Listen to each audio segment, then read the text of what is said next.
Hello, I'm Dominic Hobson, co-founder of Future of Finance. My guest today is Gilbert Verdian, CEO at Quant, which is dedicated to making blockchain work for banks, asset managers, insurers, and technology vendors, chiefly by ensuring that blockchain protocols and traditional systems can interoperate successfully. Our topic today is an innovation that lies at the heart of that growing convergence between blockchain-based and traditional finance, namely stablecoins. Gilbert, thanks for joining us. Thank you, Dominic. It's great to be here. Now, we see regulatory developments across the EU, the UK, Japan. We're seeing something very similar in Singapore and Hong Kong as well, that suggests that central banks strongly favor banks as issuers of stablecoins rather than non-banks. Do you think that is a sensible approach? Do you welcome it? I think what we're seeing is a reaction from different regulators in different jurisdictions to manage risk in the system. And I think this is really caused by the recent events with contagion risk, with things such as FTX, such as Terra. And what we're seeing is different regulators, including the US now in the last couple of weeks, really stepping up their efforts to issue guidance to banks when they're dealing with stable coins and those types of crypto assets, and issuers of those who haven't registered correctly with the different regulator to a form of enforcement. And I think the reason behind this is really in reality preparing the financial system for regulated institutions to issue new forms of money, which are programmable, and leading to central bank currencies, and being done by trusted and insured issuers rather than private entities without any consumer protection or risk protection to the end user and to businesses. And we're seeing that step up into these efforts in very recent times. I've used this term stablecoin as if it's very obvious what it is. It's just one single type of instrument. But in fact, there's an awful lot of variation in stablecoins, not just the asset-backed variety, not just bank issuers and non-bank issuers, but algorithmic ones, crypto-backed ones, and so on. But one model which a number of banks have followed is this tokenized deposit model. We've seen the JP Morgan coin, we've seen Wells Fargo, and now we've seen two banks in Australia, NAB and ANZ, issue stablecoins of that type. I'm not sure I'm allowed to call them stablecoins. Perhaps they should just be called tokenized deposits. What do you see as the differences between a tokenized deposit and a classic asset-backed, backed by money market instruments, essentially asset-backed stablecoin? I think what we're seeing is kind of a transition from stable coins in terms of the legacy thinking, and that was very associated with crypto in what you mentioned in terms of algorithmic stable coins, and one of the larger ones such as Tether, which is some sort of backed stable coin without a clear audit trail of what it's backed by.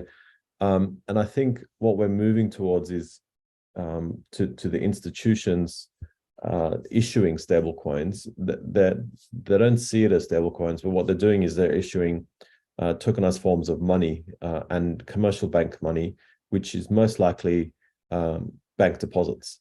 And so if you look at that, it could be bank liabilities and bank deposits and commercial money. It's backed by real world cash. It's regulated by regulators with the institution issuing it, and there's a bit more trust in that system because it has the consumer protection, it has the right rigor and regulation behind it, and being issued by an institution, business and consumers can use it in the same way as cash. And I think this is a precursor to central bank money, where the same will happen with a retail or even a wholesale CBDC, where the central bank will be authorizing the issuance of these. And if they do it directly, the central bank will deposit the retail CBDC with that institution. And then it's up to the institution to use it with their customers, consumer and business, within the financial system.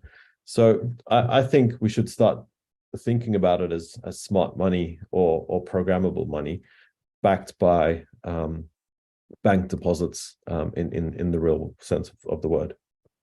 Okay, so it's a starting point, not an end state.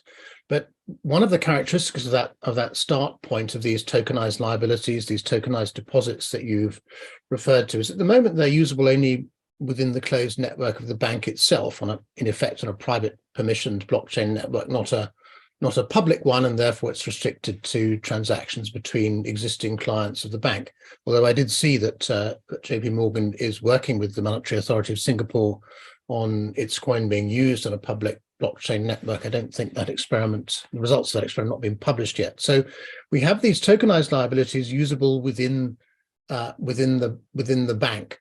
Do you think, as I've just said at the outset there, that's just where we're beginning, and we're going to end up with something very different with programmable commercial bank money?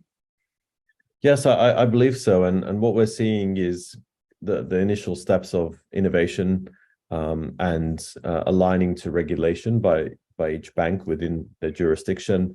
And that's why it's been a very limited closed set of participants to make sure they get it right and regulators understand what is being done and how it has the same controls in terms of regulatory requirements in place. And what will eventually happen is similar to other payment systems, not everyone will be using the same bank for every single transaction. Not everyone will be using the same merchant for different types of e-commerce, for example.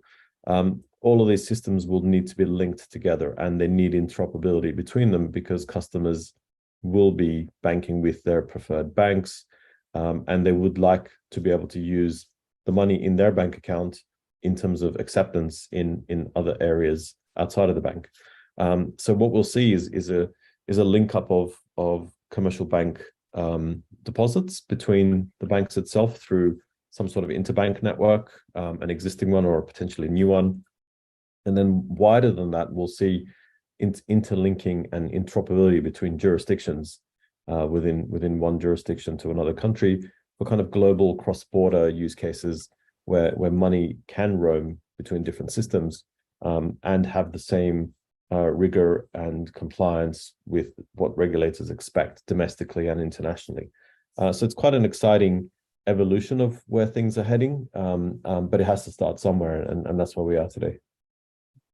I'll come back to the point you raised, which is an important one, about how stablecoins relate to CBDCs.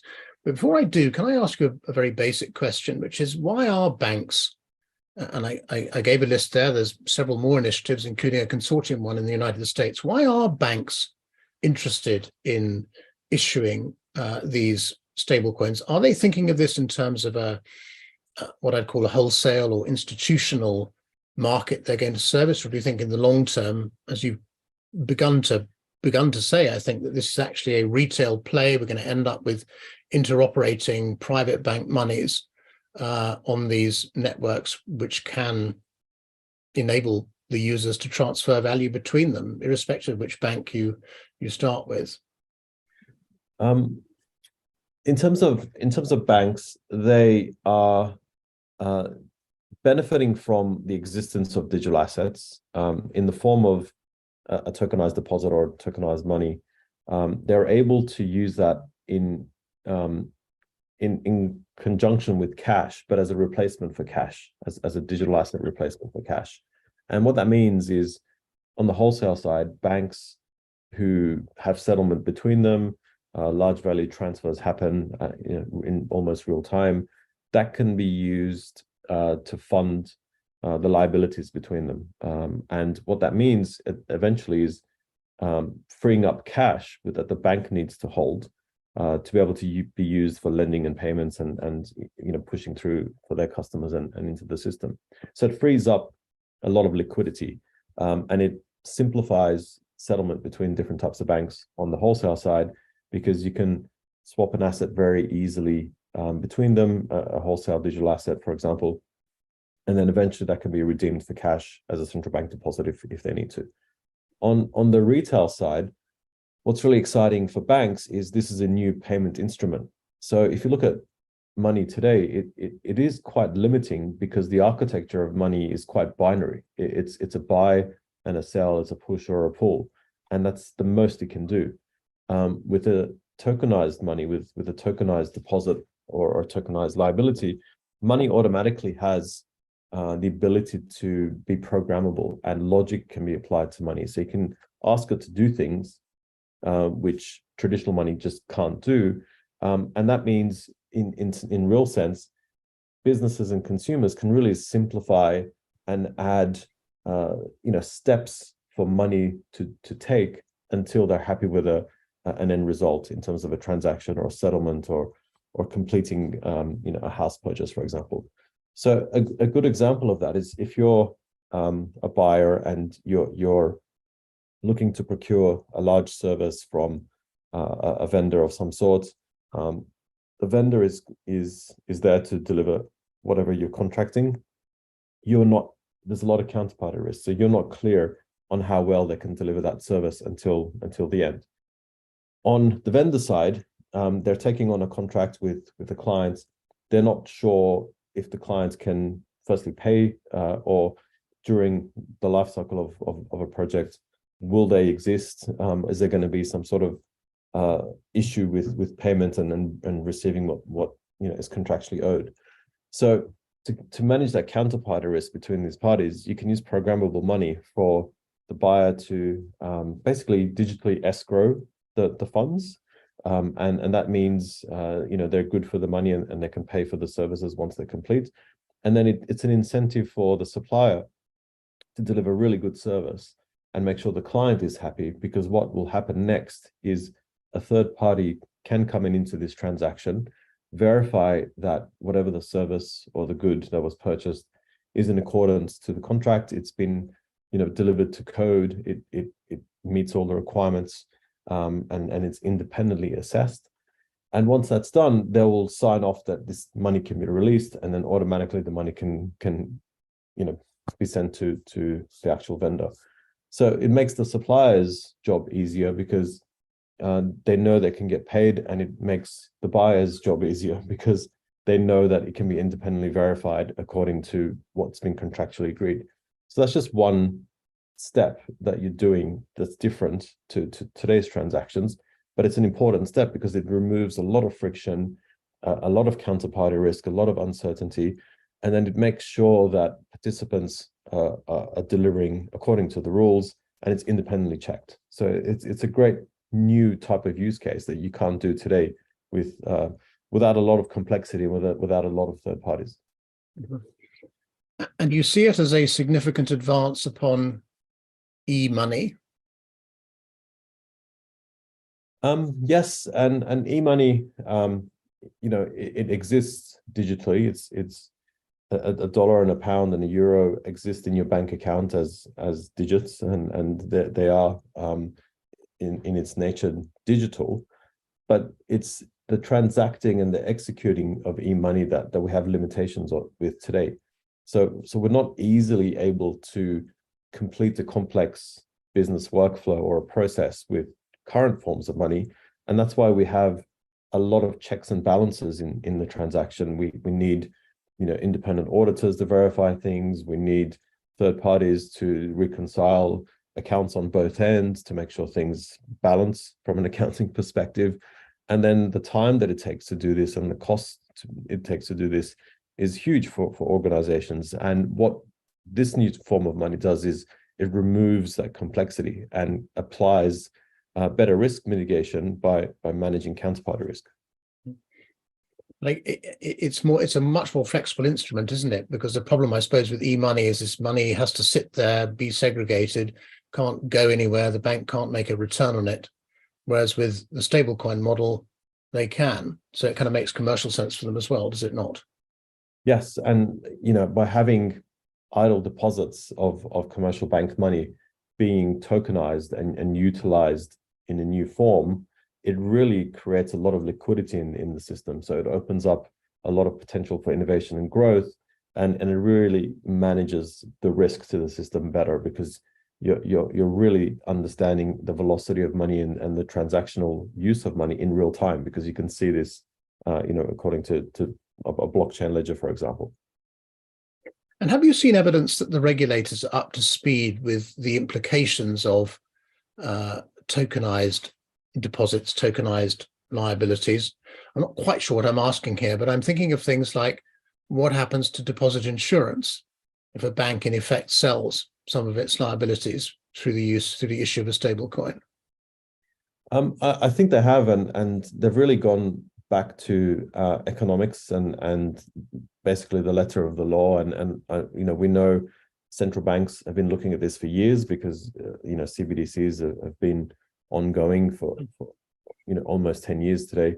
But what we're seeing is they're treating it as an equivalent of cash, and a new form of a payment instrument which represents cash. So all the same rules apply, all the same regulation applies in terms of what a liability is, how much cash can be in the system, and what is the acceptance of cash. And a digital form of cash has to have the same acceptance as a physical cash. It can't be refused because it's digital. So we've seen central banks go back to law for hundreds of years old to apply this thinking, and it's still valid today. When I look at the regulations being put in place across all the major financial jurisdictions, two things stand out. One is that algorithmic stablecoins have been completely anathematized. The other is that bank issuers of stablecoins are privileged to varying degrees. My question is, what does that mean for non-bank issuers? They, at the moment, appear to be outside the regulatory perimeter in this less reputable area. Yet, if we think of the two biggest stable coins that have been used in the cryptocurrency and DeFi markets in recent years and played a very important role in trading, I'm referring here to Tether and to the USDC issued by Circle.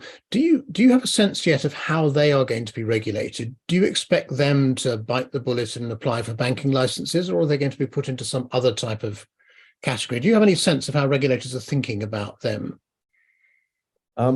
Yes, and we're seeing the first steps of that regulation in terms of enforcement coming in. So what we see happen quite often is there's a very rapid reaction from users and consumers and businesses, and that's a flight to safety.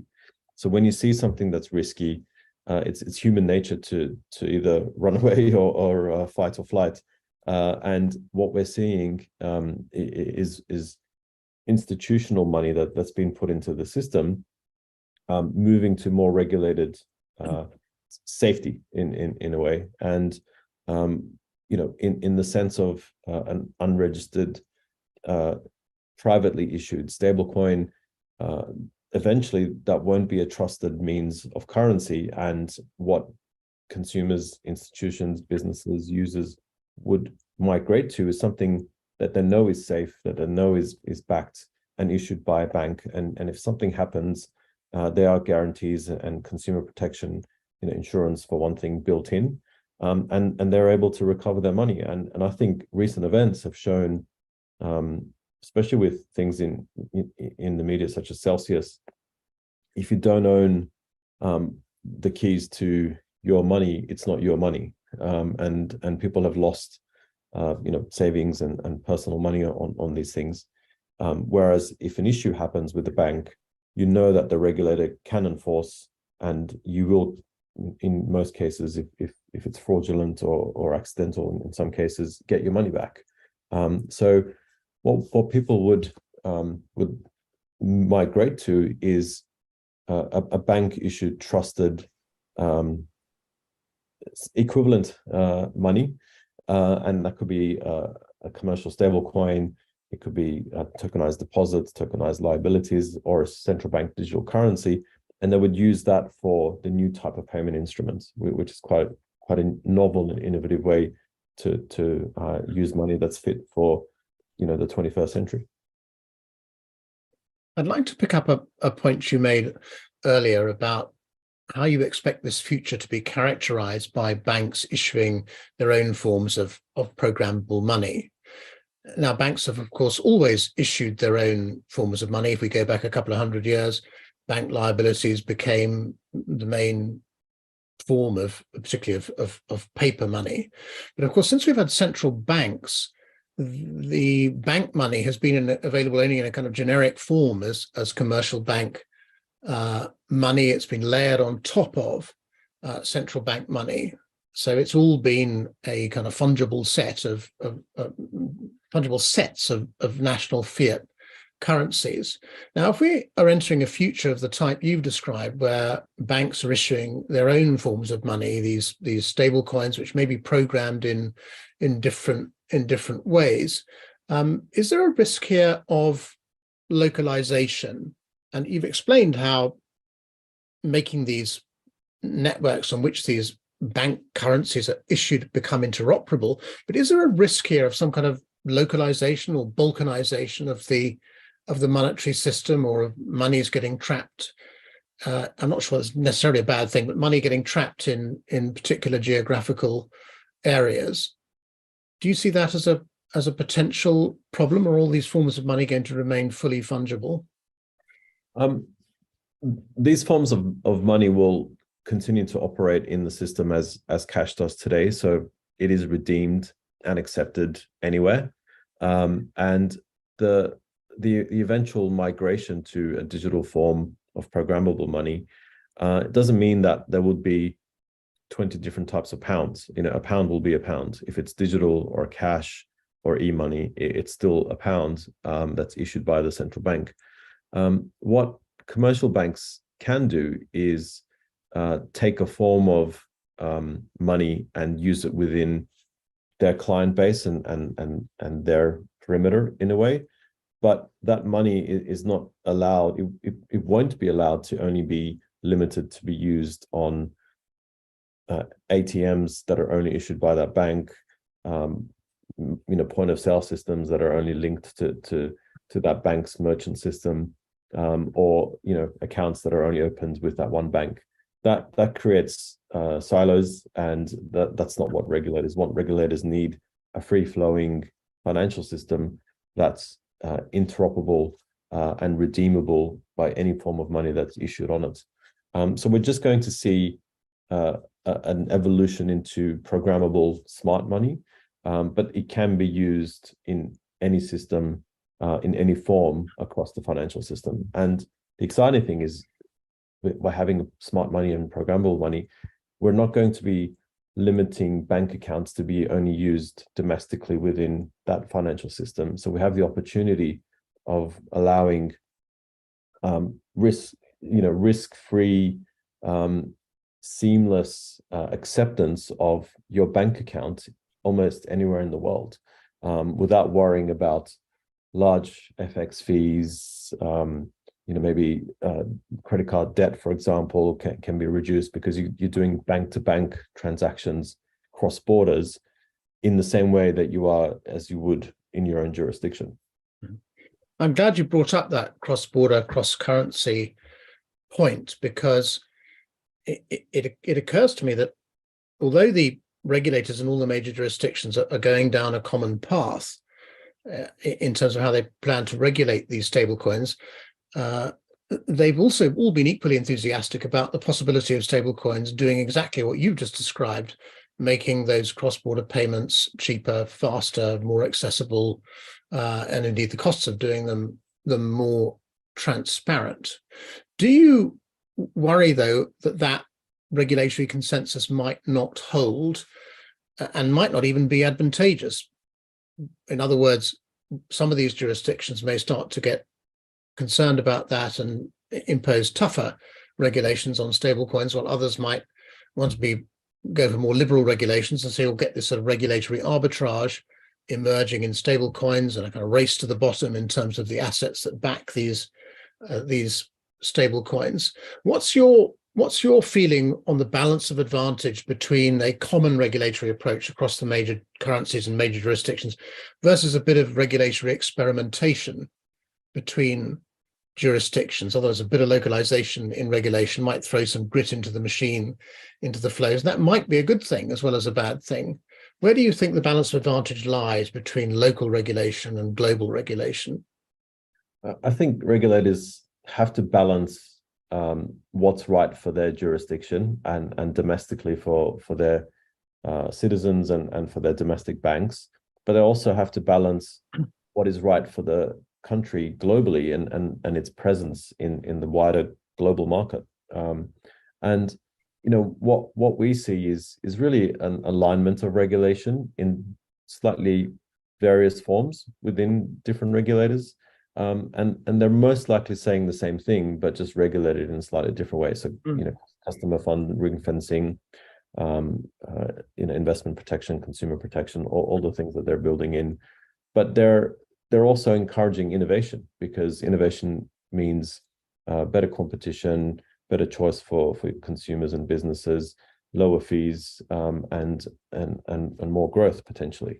So we saw a very good example of this of open banking when it was introduced by governments. It really was led to allow consumers and businesses to have access to their own data. It shouldn't be the bank's data. It's your transaction, your history. You should be able to know and own your own data. And by regulating open banking, it forced all banks to act, and they had a deadline to act. But it also, surprisingly, led to a lot of innovation by having that overlay of open banking enabled for the banking system. And that led to a lot of innovation from fintechs, a lot of KYC innovation that was happening, looking at transaction history, trends, all these wallets that managed and assessed your spending patterns and how you can save better, and all these offers. So it flourished. The ecosystem flourished. By thinking globally, others in other jurisdictions started kind of mimicking the UK and doing the same thing with open banking and just calling it different things. But that led to a real global effort of consumer innovation and payments innovation by having access to the data that consumers should have access to. What we can see with this is regulators will balance what's in the best interest of their citizens and domestically in their jurisdiction, and what else they can do to make that jurisdiction on par with the rest of the world in terms of regulation, and what they can do from an innovation perspective to differentiate, to attract more investment, to attract more innovation, and hopefully, resulting in a growth economy. So it's yet to be seen. I think, once we have the capabilities of tokenized money in the financial system, there's a whole lot more products and innovation that will occur that we just don't know yet. Your point about central banks, regulators needing to make sure that their own jurisdiction is regulated appropriately is extremely well made. But when I look at the regulations which are being published in the sphere of stablecoins, I do detect that that all these central banks are thinking globally in at least one way, and it's an expression of concern, almost of fear. After all, if we look back, what really woke them up to the threat of stablecoins was Facebook's announced decision to create this global stablecoin called Libra, later became known as DM. That drew this reaction out of the regulations. I detect in a lot of the regulations which are being published that fear hasn't entirely gone away. There is a concern that a non-bank global stablecoin might start, or even a bank stablecoin might start to get traction, and that will reduce the control of the central banks, not just at the national level, but possibly in terms of global monetary conditions as well. Do you think the central banks are right to keep that fear, if you like, in mind as they regulate the evolution of the stablecoin marketplace? One of the main concerns of central banks is managing the resilience and the risk in the system. And if you look at the history of how they've looked at crypto, it was always too small to worry about. And they let the market evolve just took an observatory view of the market to understand where it's heading. And then once it became big enough that it was seen as a potential risk to the system, and you look at what happened with FTX again, Celsius, Voyager, they were all Lehman moments within the financial system. So there was a resilience and a systemic risk of contagion to what the central bank its mission is to protect, protect the resilience of the financial system. So they've had to react the way they have so far, and that's because it became too big and too much of a risk to the rest of the system. So from their perspective, I think what they're doing is in a controlled fashion, taking small bits of enforcement to stabilize and regulate the market the way it should be, but then also legitimize what the technology can do when it's issued and used with the regulated institutions. So they're not banning it in the sense that they're not concerned that someone would do what a central bank does. I don't think by all accounts and by law it's not enabled or capable of doing that. What they're doing is kind of embedding the features of this new type of money and new type of programmable smart money into the existing system, and that just means a migration to the safety of a regulated environment, and that's what's happening today. Do you think the risk I alluded to a moment ago of a race to the bottom on collateral quality is a real concern as stable coins evolve, banks start to issue in the latter day equivalent of Lehman Brothers commercial paper? Is that a risk we should be worried about? I don't see banks issuing against commercial money or risky collateral. They won't be permitted to with the same way money is issued today. And I think that this transition into programmable money is going to be led by collateralizing against real world cash backed by the central bank. If it's a liability or deposit, it's the same. So we won't see risky backings of these new types and new instruments of money, but we'll see a digital evolution of e-money into programmable smart money. Mm-hmm. So banks are not going to compete on collateral equality, lowering collateral quality. How are they going to differentiate themselves from each other? You mentioned a number of times programmability, obviously, and perhaps you could talk a little bit more about what you think, how banks will use the ability to program money to make their money competitive with the money issued by other banks. Yeah, it's a good point. If you look at open banking, the underlying offering is the same. Every bank has the same open banking overlay to meet what regulation and the requirements are.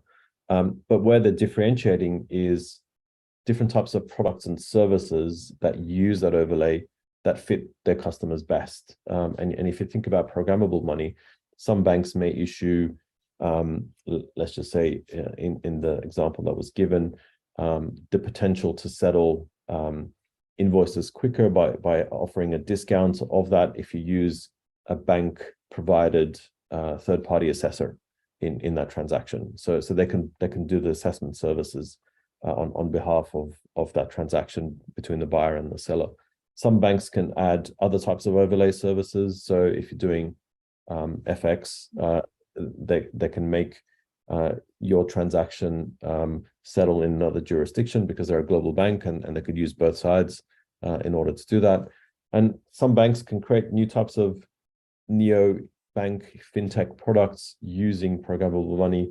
And we saw some demos recently in this space where parent-child accounts can be created using these types of money, and it's conditional payments, it's programmable money, where the parent releases the funds only if the child has completed a task, like cleaning their room, for example.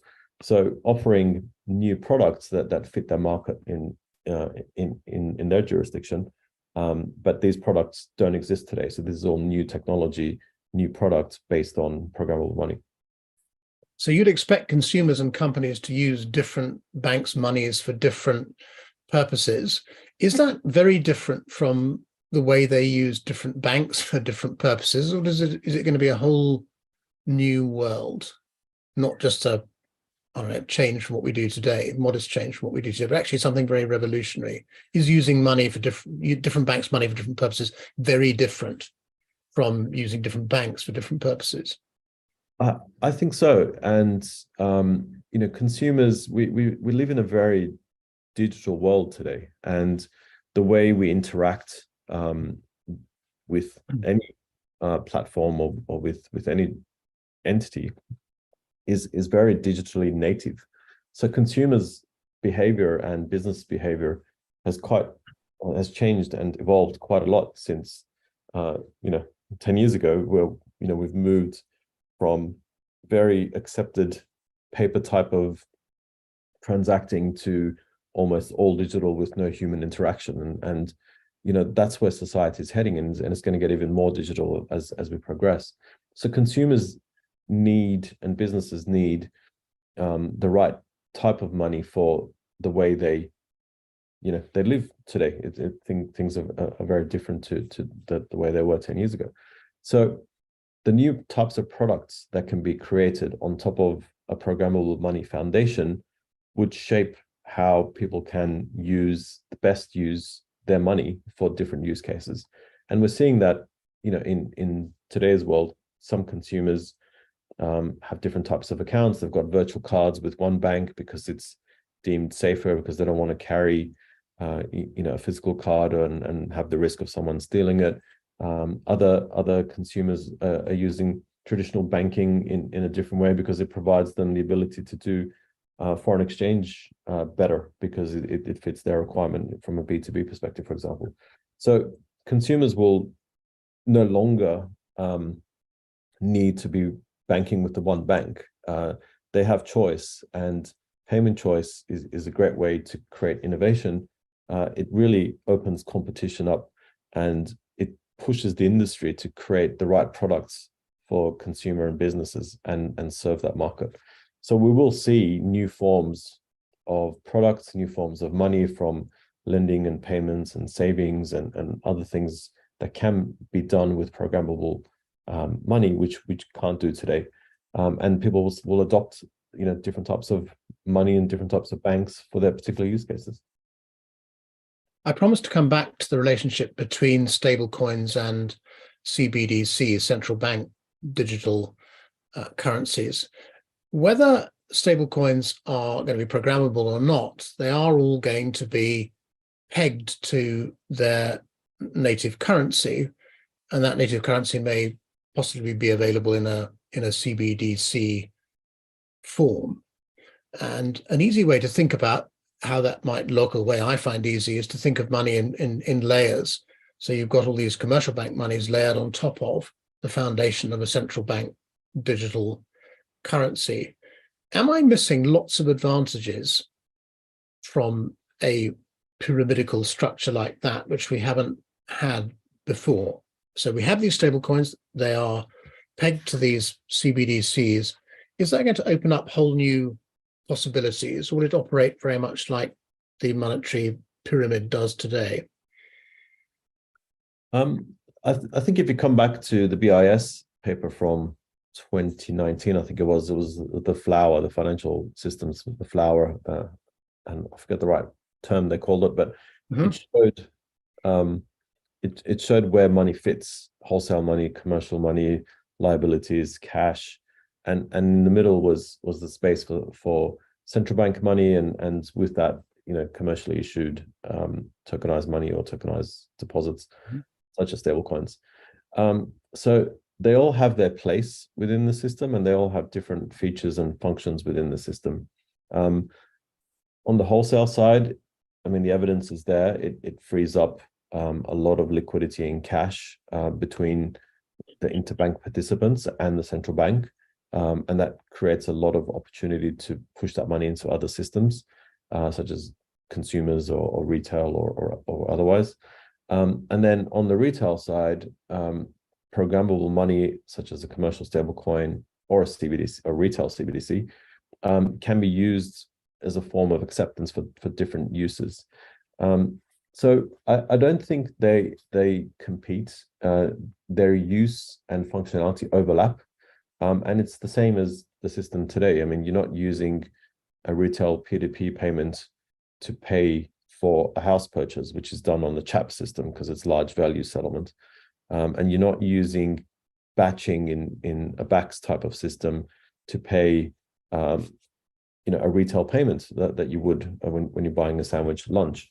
So they all have their uses, and they all have their complementary features that allows them to work together to deliver what the regulators and the financial system need.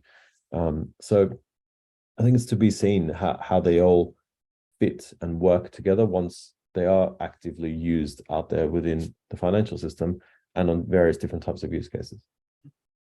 I regret I'd forgotten about the flower, which is why I referred to the pyramid.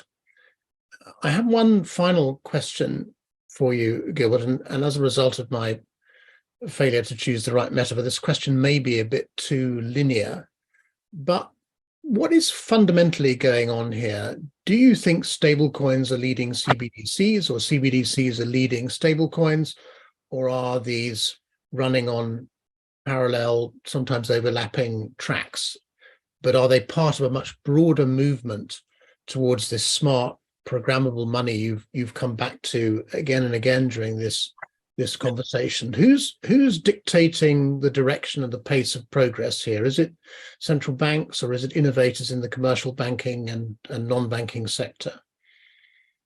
I think it's consumers and businesses are in the driving seat, because the habits and the different uses of money, of what today's very digital businesses and consumers need, has been shaping what central banks and commercial banks need to create to meet that demand. And there's been good learnings from the crypto and DeFi markets. I mean, that has been around for over 10 years, and there's been a lot of proof points to see what's possible. And having that test bed in such a global manner has been great for regulators and great for the industry, because they understand what needs to happen for smart money and commercial bank money or central bank money when it's deployed into the system, because that shows what consumers and their behaviors and how they transact and how businesses transact globally, what they need. So it really is people shaping what they need from the financial system, because we've evolved from relying on a very binary format, which is buy and sell and a push or a pull, to a more complicated multi-step programmable format of money. That's where we're heading. So this is demand-led, not supply-driven, right? Yes. Gilbert Verdian, thanks very much for taking the time to talk to us. It's been a very interesting conversation.